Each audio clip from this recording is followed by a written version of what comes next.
श्री शिवाय नमस्तु भयम। दोस्तों, जैसा कि आप सभी लोग जानते हैं कि 21 जनवरी 2026 यानी बुधवार को पड़ रही है माघ महीने की शुक्ल पक्ष तृतीया तिथि। और दोस्तों, यह वह तिथि है जो माघ महीने में पड़ने वाली सबसे बड़ी तिथि है, क्योंकि यह बुधवार के दिन पड़ रही है, जो बहुत ही खास है।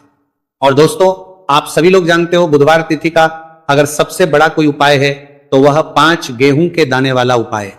तो दोस्तों, इस बुधवार तृतीया तिथि के दिन आप लोगों को इस वाले उपाय को जरूर करना है। बहुत सारे लोग होंगे जिन लोगों ने इस उपाय को ना किया हो, मतलब पूरा साल निकल गया, उन्होंने किसी भी दिन इस 5 गेहूं के दाने वाला उपाय को ना किया हो। पर दोस्तों, आपके पास एक आखिरी मौका बचा हुआ है, जो कि 21 जनवरी बुधवार तृतीया तिथि के दिन है। तो इस दिन आप लोगों को इस वाले उपाय को जरूर कर लेना है। भले ही आपने पूरे साल भर इस उपाय को किया हो, पर अगर आपने इस माघ महीने के बुधवार तृतीया तिथि के दिन अगर इस वाले उपाय को कर लिया तो आपको इस उपाय को करने का वो फल मिलेगा जिसकी आपने कभी कल्पना भी नहीं करी होगी। इसीलिए आप लोग इस वाले उपाय को एक बार जरूर कर लेना, ताकि आप लोगों के हाथ से यह मौका ना जा सके और आपको इस उपाय को करने का फल मिल सके।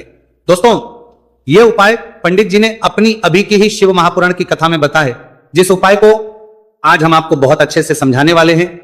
इस वीडियो को देखने के बाद इस उपाय को समझने के लिए आपको कोई और वीडियो को देखने की जरूरत नहीं पड़ेगी।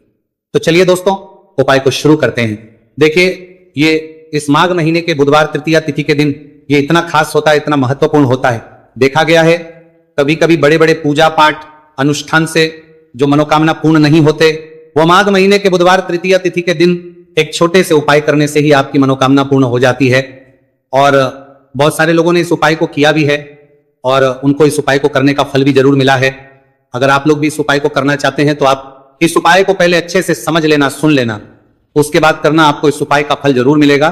और इस उपाय को कर लेने से आपके घर में चाहे किसी भी प्रकार दोहक और समस्या क्यों ना चल रही हो, आपको उसका कारण भी नहीं पता है कि भाई ये समस्या किस कारण से चल रही है, उसका कुछ भी कारण हो सकता है, जैसे पितृदोष हो सकता है या किसी भी तरह का मंगल दोष भी हो सकता है। तो इस दिन आप लोगों को ये वाला उपाय कर लेना है।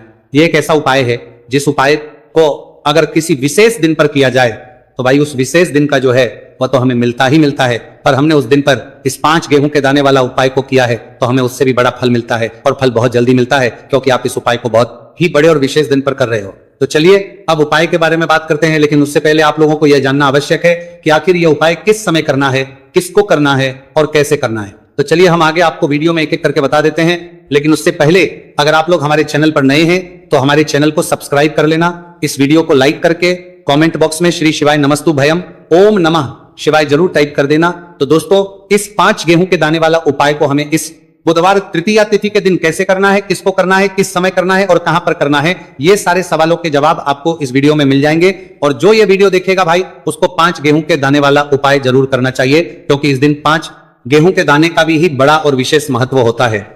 और जब बात आ जाए 5 गेहूं के दाने की, तो यह सोने पर सुहागा वाली बात हो जाती है, और यह एक बहुत ही बड़ा उपाय हो जाता है इस बुधवार तृतीया तिथि का।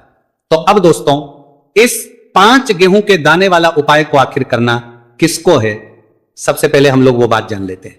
तो देखो, घर की जो बड़ी माताएं बहनें होती हैं, उन माताओं बहनों में से कोई भी एक बड़ी माता बहन इस वाले उपाय को कर सकती है। और अगर आप चाहें तो अपने घर में से सभी सदस्यों को भी इस उपाय को करवा सकते हैं। अगर किसी व्यक्ति की खुद की कोई मनोकामना है, खुद की कोई दुख और परेशानी है जो कि वो अपने लिए करना चाहता है, इस वाले उपाय को तो वो खुद अपने लिए भी कर सकता है।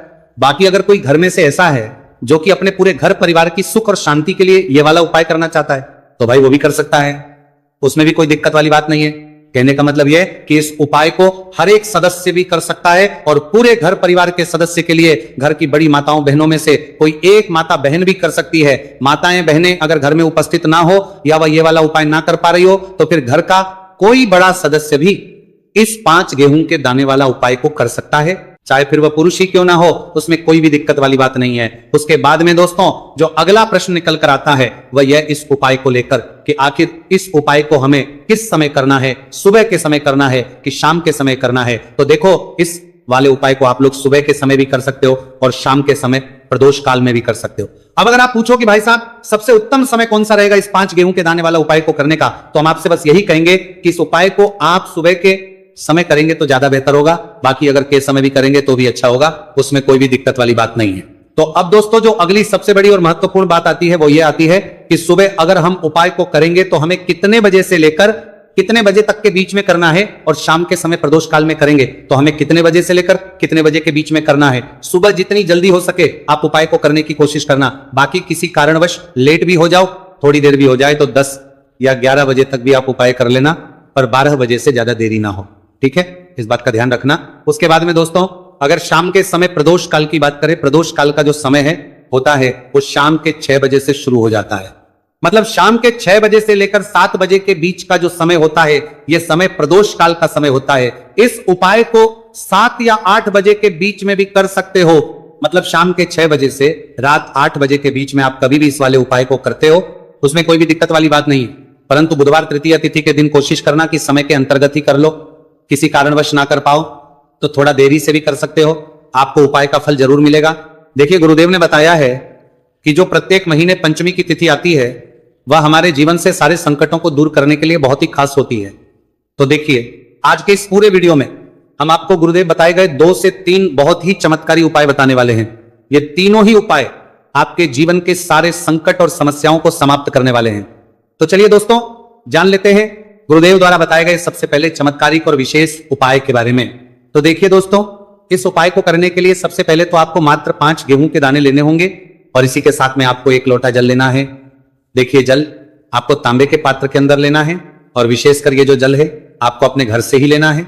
अब देखिए दोस्तों, इसी के साथ में आपको जो आपने 1 लोटा जल लिया है इसमें आपको मात्र 1 गुड़ का टुकड़ा भी मिलाना है। पूज्य गुरुदेव ने बताया है कि जब भी हम ये गुड़ का टुकड़ा इस पात्र के अंदर डालते हैं तो ये हमारे जीवन के कई प्रकार के दोषों को समाप्त करने के लिए होता है। देखिए, ये जो जल है हमारे जीवन से वास्तु दोष, काल दोष और पितृदोष को समाप्त करने वाला है। तो इसीलिए आपको मात्र 1 गुड़ का टुकड़ा भी इस जल में मिलाना है। अब देखिए दोस्तों, मात्र इन सभी सामग्रियों को सीधे लेकर के आपको पहुंचना है भगवान शिव के मंदिर में। केवल आपको एक विशेष बात का ध्यान रखना है कि आपने जो 5 गेहूं के दाने लिए हैं ये कहीं से भी टूटे हुए खंडित नहीं होने चाहिए। इस बात का आपको विशेष कर ध्यान रखना है।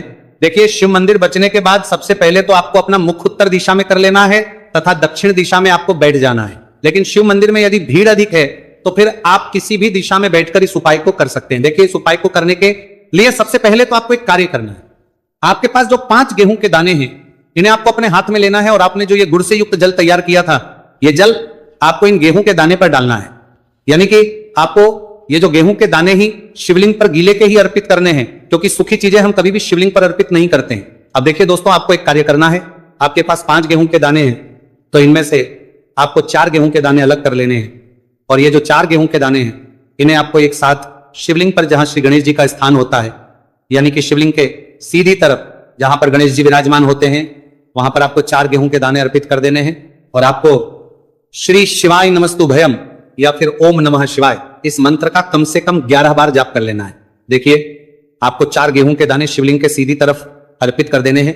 अब इसके बाद आपके पास जो अंतिम गेहूं का दाना बचा हुआ था, 5वां गेहूं का दाना, इससे आपको जो आपके पास जल का पात्र है उसमें डाल देना है और ये जो जल है इसे आपको धीरे धीरे भगवान शिव के शिवलिंग पर ही अर्पित कर देना होगा।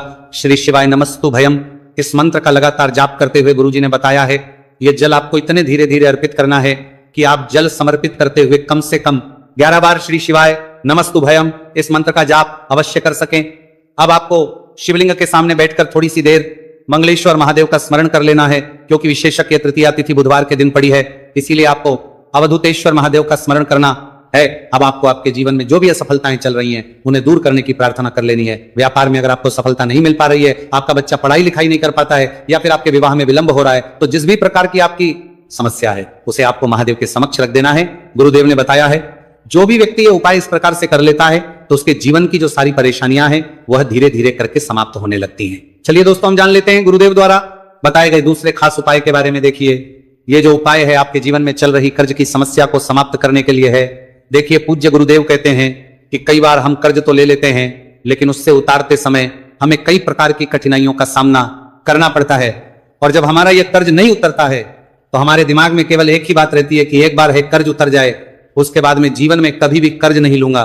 तो विशेषकर जीवन से कर्ज से जुड़ी हुई समस्या को समाप्त करने के लिए आपको ये चमत्कारी उपाय करना है। देखिए, इस उपाय को करने के लिए सबसे पहले तो आपको मात्र 1 लोटा शुद्ध जल लेना हो तांबे के पात्र के अंदर अपने ही घर से। इसी के साथ में आपको मात्र 1 गुड़ का टुकड़ा भी लेना होगा। गुड़ का टुकड़ा आपको मात्र छोटा सा ही लेना और सबसे आखिर में आपको मात्र मसूर की दाल लेनी होगी। यदि आप चाहे तो मसूर की दाल 11 भी ले सकते हैं, या फिर 21, 41, 41, 41 या फिर 108, जितनी भी आपके पास मसूर की दाल उपलब्ध है उतनी मात्रा में आप मसूर की दाल ले सकते हैं। अब मात्र ये जो तीनों ही सामग्रियां हैं इन्हें सीधे लेकर के आपको पहुंचना है भगवान शिव के मंदिर में। पूज्य गुरुदेव ने बताया है कि यह उपाय चाहे तो शाम के समय में भी कर सकते हैं। शाम को प्रदोष काल के समय में यदि आप ये उपाय करते हैं तो आपके लिए सर्वोत्तम होता है। प्रदोष काल के समय यदि आप ये उपाय नहीं कर सकते तो फिर आप ये उपाय सुबह से लेकर के शाम तक किसी भी समय में कर सकते हैं। देखिए, मंदिर पहुंचने के बाद सबसे पहले तो आपके पास जो गुड़ का टुकड़ा है इसे आपको उस जल के पात्र के अंदर डाल लेना है, और ये जो जल है इसे आपको भगवान शिव की शिवलिंग पर धीरे अर्पित कर देना है। श्री शिवाय नमस्तु भयम इस मंत्र का लगातार जाप करते हुए और तुमरुकेश्वर महादेव का स्मरण करते हुए।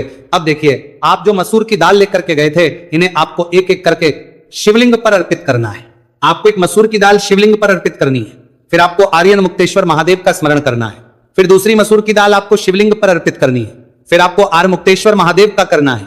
गुरुजी ने बताया है कि चाहे आप 11, 20, 51 जितनी भी आप मसूर की दाल लेकर के आए हैं उतनी ही बार आपको आर्यन मुक्तेश्वर महादेव का स्मरण करना है और एक एक मसूर की दाल आपको शिवलिंग पर अर्पित कर देनी है। पूज्य गुरुदेव ने बताया है कि जो भी व्यक्ति लगातार 5 बुधवार इस उपाय को कर लेता है तो गुरुजी ने बताया है कि इस उपाय को करने के बाद हमारे जीवन में धन प्राप्ति के रास्ते कहीं ना से खुल ही जाते हैं। तो इस प्रकार से आप कर्ज मुक्ति के लिए दूसरा उपाय कर सकते हैं। अब दोस्तों, हम जानते हैं तीसरे विशेष और चमत्कारिक उपाय के बारे में। देखिए, यह उपाय विशेषकर ऐसे लोगों को करना है जिनके शरीर में कोई भी रोग हो गया है, कोई भारी बीमारी हो गई, या फिर जिनके बिजनेस में व्यापार में बढ़ोतरी नहीं हो पा रही, लगातार उनका व्यापार ठप होते जा रहा है, या फिर उन्हें अपने नौकरी में पदोन्नति नहीं प्राप्त हो पा रही है, या फिर यदि जीवन में धन की प्राप्ति नहीं हो पा रही है, तो विशेषकर ऐसे लोगों को यह उपाय करना है। देखिए, इस उपाय को करने के लिए आपको मात्र एक लोटा शुद्ध जल लेना होगा तांबे के पात्र के अंदर अपने घर से। अब देखिए, इसी के साथ में आपको मात्र 5 बेलपत्र लेनी है। देखिए, यदि आपको बेलपत्र प्राप्त नहीं हो पाती है तो आप शिवलिंग पर चाहिए वही बेलपत्र को पुनः शुद्ध जल से धो करके उनका उपयोग कर सकते हैं, लेकिन आपको ध्यान है कि जो बेलपत्र है वह कहीं से भी टूटे हुए खंडित नहीं होनी चाहिए। तो देखिए, आपको मात्र ये जो दोनों ही सामग्रियां हैं इन्हें लेकर के पहुंचना है भगवान शिव के मंदिर में। यह उपाय भी आप सुबह से लेकर के शाम तक किसी भी समय में कर सकते हैं। देखिए दोस्तों, मंदिर पहुंचने के बाद सबसे पहले तो आपके पास जो 5 बेलपत्र हैं, इन 5 ही बेलपत्र की डंडी को आपको पकड़ करके और शिवलिंग पर जहां श्री गणेश जी का स्थान होता है वहां पर आपको ये बेलपत्रियां रखनी नहीं है, केवल आपको टच करवानी है। आपको 5 बेलपत्र को एक साथ स्पर्श करवानी है। बेलपत्र को स्पर्श करते समय आपकी जो भी मनोकामना हो, चाहे आपको व्यापार, चाहे आपकी व्यापार से जुड़ी हुई कोई भी मनोकामना हो, या फिर आपकी नौकरी के लिए, या फिर आपकी अपनी किसी भी प्रकार की मनोकामना हो जिसके लिए आप ये उपाय कर रहे हैं, तो उस मनोकामना की पूर्ति के लिए आपको प्रार्थना कर ले हैं। और ये जो बेलपत्र है इन आपको श्री गणेश जी वाले स्थान से उठा करके